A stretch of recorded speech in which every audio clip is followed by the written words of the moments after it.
যে কোনো সাহাবীর জীবনী আমাদের জন্য একটা উদাহরণ।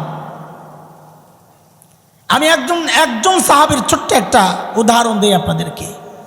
আল্লাহর নবীর এক সাহাবী ছিলেন হযরত মুসআব ইবনে উমাইর রাদিয়াল্লাহু আনহু। কি নাম? আচ্ছা, আলেমরা বললেন না, বা দাওয়াত ও তাবলীগের মেহনতের সাথেও যারা আছে তারাও পারতে পারে। আপনাকে বেশি গরম লাগতেছে? সরি, তো শরীর অসুস্থ, গরমের মধ্যে গরম লাগে না কেন? এটা কেমন কথা? আবহাওয়া ঠান্ডা না তো? আলহামদুলিল্লাহ বলেন। হ্যাঁ, আজ এটা কথা কই নাই, আপনাকে একটা মোহের মধ্যে ফালাইয়া আগের কথা ভুলাইছি। এখন একটা প্রশ্ন করি। একটু আগে একজন সাহাবীর নাম বলছিলাম, ওই সাহাবীর নামটা কি? হুজুররা কথা কইেন না।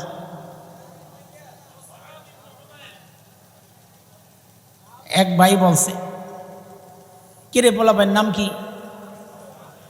কি যে কয় আল্লাহ জানে। ভাই থাক, তুই কইস না, কারণ বাপের নাম আরেক জায়গায় লইয়া গেছে গা, কি একটা কইয়া দিছে। আচ্ছা শোনেন, এটা বুঝার জন্য আর একটা জিনিস একটু বলি। ওই যে ভারতের ক্রিকেট দল আছে না, আসেনি না? বাদ দিছে। এটার একজন নেতা থাকে না, আরে কি বলে, ক্যাপ্টেন, অধিনায়ক। তো ভারতের ক্রিকেট দলের যে অধিনায়ক আছে একটা, কি নাম আমি মনে করতে পারতাছি না, বলস না?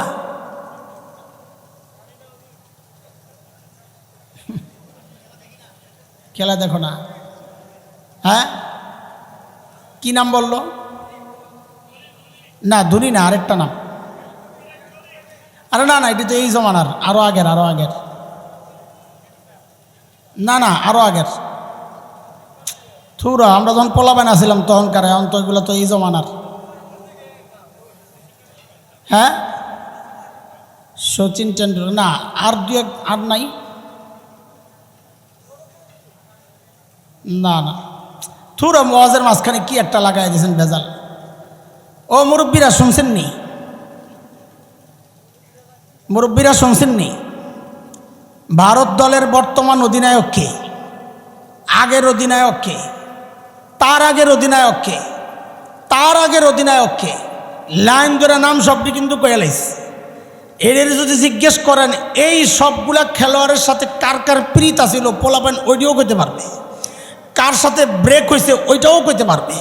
কিন্তু পোড়া কপাল যেই সাহাবীদের মাধ্যমে দিন পাইছে, ওই সাহাবীর নাম উচ্চারণ করতে পারে না। কথাটা বুঝছেন? আপনারা মনে করছেন আমার রাজের কাম নাই, বয়া বয়া ভারতীয় খেলোয়াড়কে নাম শিখাইতেছি আমি।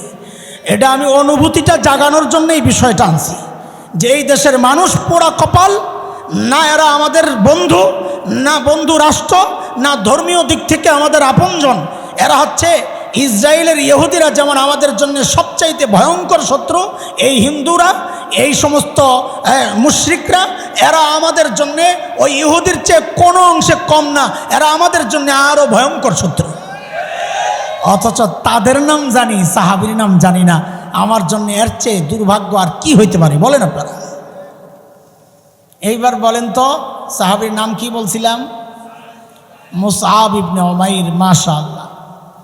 ও যুবকরা, তোরা একটু খেয়াল কর, বাপ খেয়াল কর। হযরত মুসআব ইবনে উমাইর ইসলাম কবুলের আগে ছিলেন কি এটা শোনাইতেছি। ইসলাম কবুলের পর হইলেন কি, পরিবর্তনটা দেখেন। ছিলেন কি?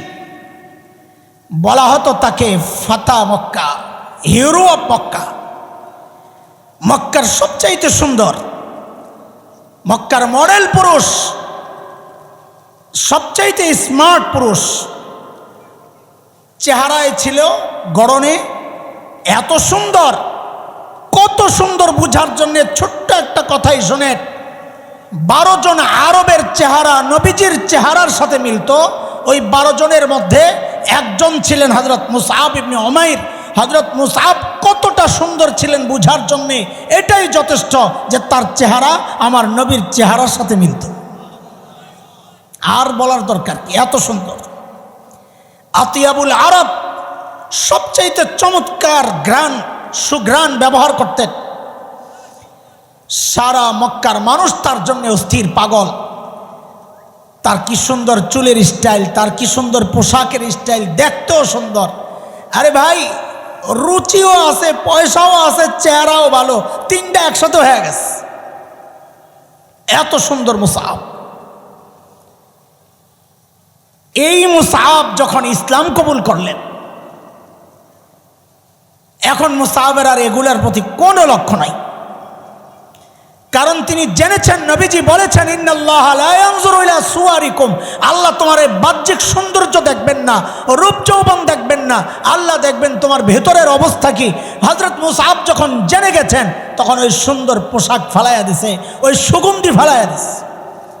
কঠিন এক জীবন শুরু হয়ে গেছে হযরত মুসআবের। লম্বা গল্প, আমি ওই গল্প যাব না, আমার পরের অনেক কথা ছুটে যাবে। হযরত মুসআব নবীজির আগে মদিনায় চলে গেছেন হিজরত করে, নবীজির আগে গেছেন। শিক্ষক হিসাবে নবীজি দুইজন সাহাবীকে পাঠাইছিলেন, একজন আব্দুল্লাহ ইবনে উম্মে মাকতুম, আরেকজন হযরত মুসআবকে আগেই পাঠাইয়া দিয়েছেন 13 হিজরির শুরুর দিকে। উহুদের যুদ্ধ 3 হিজরির কথা। মুসলমানদের ঝান্ডা হযরত মুসআব ইবনে উমাইরের হাতে। কেন? কারণ মুসআবের অনেক কোরবানি আছে। কুরাইশ মক্কা থেকে যারা আসছেন মুহাজির, তাদের কাছেও মুসআবের একটা মর্যাদা আছে, আবার আনসার মদিনাওয়ালাদের কাছেও মুসআবের একটা মর্যাদা আছে, কারণ তিনি তো তাদের শিক্ষক। তো ঝান্ডা হযরত মুসআব ইবনে উমাইরের হাতে। আপনারা জানেন উহুদের ঘটনা, আমি ওই ঘটনায় যাব না, আমার ওই সময় নাই। হযরত মুসআব শহীদ হয়েছেন। বুখারীতে আসছে রেওয়ায়েত, 4045 নম্বর রেওয়ায়েত। হযরত আব্দুর রহমান ইবনে আউফ রাদিয়াল্লাহু আনহু বর্ণনাকারী। ও যুবক, শোনো, খেয়াল করে মোশন করো তো, শোনো। হযরত আব্দুর রহমান ইবনে আউফ বলেন, মুসআবের লাশ যখন দাফন করতে গেছি, শহীদের লাশ দাফন করার কিছু ব্যতিক্রম সিস্টেম আছে, জানেননি আপনারা? কি সিস্টেম দিয়ে একটা বলেন তো?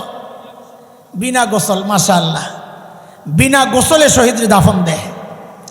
আরেকটা নিয়ম হচ্ছে, যেই কাপড়ে শহীদ হয় ওই কাপড় দিয়েই তাকে দাফন দেয়। ঠিক আছে? সেই হিসাবে হযরত মুসআবকে তো দাফন দিবে তার শরীরের কাপড় দিয়া। হযরত আব্দুর রহমান ইবনে আউফ বলেন, আরে মুসআবকে যে তার শরীরের কাপড় দিয়া দাফন দিব, সেই মুসআবের গায়ে তো পর্যাপ্ত কাপড় নাই। বলে আছে কি? বলে একটা চাদরের টুকরা, এটা দিয়া সতর ঢাকছে। হযরত আব্দুর রহমান ইবনে আউফের শব্দ, আমি যে কথাগুলো এখন বলবো, হযরত আব্দুর রহমান ইবনে আউফ বলেন যে মুসআবকে যখন তার শরীরের কাপড় দিয়া কাফন দিতে গেছি, ঢাকতে গেছি, পরিস্থিতি কি হয়েছে? বলে, ইন গুত্তিয়া বিহা রাসু বাদাত রিজলা ওয়া ইন গুত্তিয়া বিহা রিজলা বাদা রাসু। কাহে রে, ওই কাপড় দিয়া মুসআবের মাথা ঢাকতে গেলে পাও খালি হয়ে যায়, পাও ঢাকতে গেলে মাথা খালি হয়ে যায়। ছিল কি?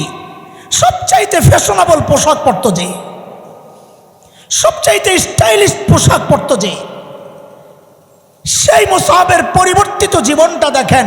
কাফন দিবে সেই পর্যাপ্ত একটু কাপড় নাই। কি মেহনত হয়েছে! নবীজির ওই 2 মিশনে কি প্রভাব সৃষ্টি করছে বর্বর আরবের উপর। নবীজির কাছে খবর গেছে, ইয়া রাসূলুল্লাহ, ইন গুত্তিয়া বিহা রাসু বাদাত রিজলা ওয়া ইন গুত্তিয়া বিহা রিজলা বাদা রাসু। ইয়া রাসূলুল্লাহ, মুসআবের তো এই অবস্থা, মাথা ঢাকতে গেলে পা খালি হয়ে যায়, পা ঢাকতে গেলে মাথা খালি হয়ে যায়। এখন আমরা কি করব? কেমনে দাফন দিব? নবীজি জানায়া দিলেন, আমার মুসআবের মাথাটাই ঢেকে দাও। এক রকমের ঘাস পাওয়া যায়, আরবে ইসখির বলে, ওই ঘাস দিয়া পাওগুলা ঢেকে দাও। যুবক, হায়, কাদের কথা শোনাচ্ছি? বর্বর আরবদের কথা শোনাচ্ছি। ছিল কি, হইল কি? এখন শুধু ছোট্ট করে আমাকে বলেন, এই যে পরিবর্তনটা কিসের ছোঁয়ায়? জোরে বলেন, জোরে বলেন। কোরআনী শিক্ষা, নববী দীক্ষা, দুইটাই বলবেন, মানে কোরআন সুন্নাহ একসাথে বলেন। বলেন, কয় জিনিস? এই পরিবর্তনটা করছে কয় জিনিসের মাধ্যমে? সমস্যা কয়টা? সমাধান? সারা দুনিয়ার সমস্ত সমস্যার পেছনের মৌলিক কারণ কয়টা? এটাও মনে রাখেন, সারা দুনিয়ার সমস্ত সমস্যার সমাধানের রাস্তাও ওই দুইটাই, কোরআন আর সুন্নাহ। নবীজি এই দুই সমাধান দিয়া বর্বর আরবকে সাহাবী বানাইছেন, আল্লাহর কাছে সবচেয়ে প্রিয় বানাইছেন। কিয়ামত পর্যন্ত অন্য কোনো তন্ত্র মন্ত্র আর ইজমে কাজ হবে না, দুর্নীতি দূর হবে না, চুরি ডাকাতি বন্ধ হবে না, ধর্ষণ বন্ধ হবে না, ছিনতাই বন্ধ হবে না। যদি বন্ধ করতে হয়, জমিন যার, শাসনও চলবে তার। আল্লাহর জমিনে আল্লাহর বিধান ছাড়া, কোরআনী শাসন ছাড়া শান্তি আসতে পারে না, পারে না, পারে না, পারে না। কথা বলেন, সমাধান কয়টা? আমাকে আবার বলেন, সমস্যা কয়টা? সমাধান। আল্লাহ সাহাবীদের কয় কথা? তাড়াতাড়ি তো আমাদের মূল পয়েন্টে যাইতে হবে। কয় কথা বলেন তো? ছিল কি ছিল বলেন? বর্বর আরব, এক পয়সার জন্য মানুষ খুন করত, বর্বরতা। সেই মানুষগুলাই হইল কি? সবচেয়ে ভালো মানুষ, মানব ইতিহাসের সর্বশ্রেষ্ঠ মানুষ। আমাকে আবার আপনাদের সাথে যুক্ত হইতে হবে, আবার আমার সাথে একটু কথা বলেন। যেই কোরআন সুন্নাহ ধরে বর্বর আরবরা মানব ইতিহাসের সর্বশ্রেষ্ঠ মানুষ হয়ে গেছে, আমাদের জন্য দুর্ভাগ্য, আল্লাহ তাআলা সেই কোরআনকে আসমানে উঠায় নিছেন। কথা বলেন, জোরে কোন? আরে জিনা হানা একটা তো কইবেন, জোরে কোন, যেটাই বলেন জোরে বলেন। ওই কোরআন আল্লাহ আসমানে উঠায় নিছেন? আছে দুনিয়া কোরআন আছে? ও পুরান হয়ে গেছে, আগের মতোই, পাওয়ার কমে গেছে, আগের মতোই। সত্য? যদি তাই হয়, আমি আপনাদেরকে দুইটা প্রশ্ন করব। তালে তালে তালে তালে জবাব দিয়েন না, হুজুগে জবাব দিয়েন না, আমাদেরকে খুশি করার জন্য জবাব দিয়েন না। আপনি যা বুঝছেন তা বুঝা জবাব দিয়েন। আমি দুইটা প্রশ্ন করব, এতক্ষণের আলোচনায় কি আমি বুঝাইতে পারছি কি না? যদি পারি জবাব দিয়েন। দুনিয়ায় মানুষকে সর্বশ্রেষ্ঠ বানাতে পারে যে বিষয়, সেটা একমাত্র বিষয়, সেটা হচ্ছে কোরআন। এই কথা কি আপনারা বিশ্বাস করেন? আবারও বলি, আমি কিন্তু বলি নাই সর্বশ্রেষ্ঠ মানুষ বানানোর একমাত্র মাধ্যম বলেছি, আমি বলি নাই অন্যতম মাধ্যম। আরও কোনো মাধ্যমও আছে যেগুলো মানুষকে সর্বশ্রেষ্ঠ বানায়, আমি ওইটা বলি নাই। আমি বলেছি একমাত্র মাধ্যম। এই কথায় আপনারা যদি একমত থাকেন, আমি আবারও প্রশ্ন করি, বুঝে শুনে উত্তর দিয়েন। দুনিয়ায় মানুষকে সর্বশ্রেষ্ঠ মানুষ বানানোর একমাত্র মাধ্যম হচ্ছে কোরআন। এই কথা কি বিশ্বাস করেন? কে কে বিশ্বাস করেন? আল্লাহু আকবার। আমিও বিশ্বাস করি। হাত নামান, ভুলে যায়েন না কোন জায়গায় হাত উঠাইছিলেন। আমি আবার ধরব, আমার কাম এটা, আগামো আবার পিছনে আম। আরেকটা প্রশ্ন করি, আগে একবার হাত উঠাইছিলেন কোন জায়গায়, ওটা মনে রাখেন। কোরআন একমাত্র মাধ্যম, যে মাধ্যম মানুষকে সর্বশ্রেষ্ঠ মানুষ বানায়। আরেকটা প্রশ্ন করি, বলেন আপনারা আপনাদের সন্তান আপনজনকে সর্বশ্রেষ্ঠ মানুষ বানাতে চান? আসলেই কে কে চাই দেখি তো? আল্লাহু আকবার। সবাই চান না? আমিও চাই, মাশাআল্লাহ। হাত নামান। কয় জায়গায় হাত উড়াইছেন বলেন আবার, কয় জায়গায়? অনেককে দেখে আমার মনে হচ্ছে, আমার ধারণা ভুল হোক, আমার ধারণা ভুল হোক, কিন্তু সমাজ বাস্তবতা অস্বীকারের সুযোগ নাই। সেই বাস্তবতা থেকে আমি বলছি, এখানে এমন অনেকজন আছেন যারা এই দুই কথার দুই জায়গাতেই মিথ্যা বলেছেন, অথবা এক জায়গায় অবশ্যই মিথ্যা বলেছেন। বলে আমি মিথ্যা বলছি না, সত্য বলছি। আপনি কেমনে জানলেন? আপনি কি গায়েব জানেন হুজুর? আরে দোস্ত, গায়েব আমি জানবো কোত্থেকে? গায়েব তো জানেন কেবল, এত আসতে বললে হবে না, এটা আকীদার বিষয়। গায়েব জানেন কেবল, আমি জানবো কোত্থেকে? দোস্ত, আমি গায়েব তো জানি না, কিন্তু আমি এই সমাজ তো চিনি। এই সমাজের আলো বাতাসে আমার বেড়ে ওঠা, এই সমাজের ডাল চাল খেয়েই তো আমি বড় হয়েছি। আমি এই সমাজ চিনি, সমাজের মানুষের চরিত্র সম্পর্কে জানি। সেই জানা জায়গা থেকে বলছি, এখানে অনেক পাওয়া যাবে যারা যে কোনো একটাই নিশ্চিত করে মিথ্যা বলেছেন। বলে কেমনে বললাম? তো এবার শুনেন। আপনারা প্রথমবার হাত উঠাইছেন কিসের উপর? যে কোরআন একমাত্র মাধ্যম যে মানুষকে সর্বশ্রেষ্ঠ বানায়। ঠিক আছে নি? ঠিক আছে নি? ওই কথায় ঠিক আছে তো? আসেন তো? এখন আবার ঘুরে গেছেন, পল্টি মারেন নেই তো? মাশাআল্লাহ। আরেক জায়গায় হাত উঠাইছেন আপনারা, আপনজনকে সর্বশ্রেষ্ঠ বানাতে চান। আমি বলি আপনি মিথ্যা কথা বলতেছেন। কেন? এটা যদি সত্য হয়, আপনি আপনার সন্তানকে সর্বশ্রেষ্ঠ মানুষ বানাতে চান, যদি এই কথা সত্য হয়, তাহলে আগেরটা কি মিথ্যা? আপনি না প্রথম বললেন সর্বশ্রেষ্ঠ বানায় একমাত্র কোরআন। যদি সন্তানকে সর্বশ্রেষ্ঠ বানাতে চান, তো আপনার এই কথা যদি সত্য হইতো, আপনি তো সন্তানকে সর্বশ্রেষ্ঠ যে বানায় সেই কোরআনের প্রতিষ্ঠানে পাঠানোর কথা ছিল, ওইখানে না পাঠায় আপনি কই পাঠাইলেন বলেন? তার মানে মিথ্যা বলছেন কি না? বলছেন কি না? ঠিক আছে, আমি আপনাদেরকে কষ্ট দেওয়ার জন্যে, খোঁচানোর জন্যে কথাগুলো বলছি না, হৃদয়ে আফসোসের আগুন জ্বালাইতে কথাগুলো বলছি। আহারে করলাম কি, মনে আসেনি?